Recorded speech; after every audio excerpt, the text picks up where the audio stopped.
How to replace green screen in CapCut. So if you want to replace a green screen in CapCut, then what you need to do is first you need to go with a new project, and you just need to simply choose the background in which you would like to add. So for example, first I'm choosing the background. Tap on add, which is on the bottom right.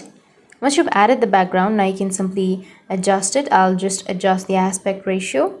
Now once you've adjusted the aspect ratio, you just need to simply go with the tick, which is on the right side, and now you need to go with the overlay option, or you can also blur the video or the background. So I'll be choosing the blur. You can go with the effects at first and go with video effects.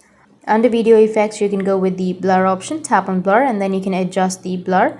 I'll be just choosing it 20, and then go with the tick, which is on the upper side, and you can enlarge that to the whole video.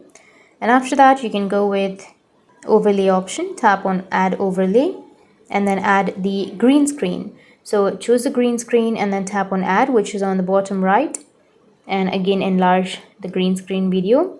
And after that, now you just need to simply swipe right on the bottom, and once you've added the overlay, swipe right, and here you will have remove BG. You may have cutout option or remove BG option. I'll be just going to the remove BG, and here you will have chroma key. Tap on chroma key and then take your chroma key to the green side and adjust the intensity. So I'll be choosing 60 or 75, and then go with the tick. And if you play the video, then you can see that the green screen has been replaced.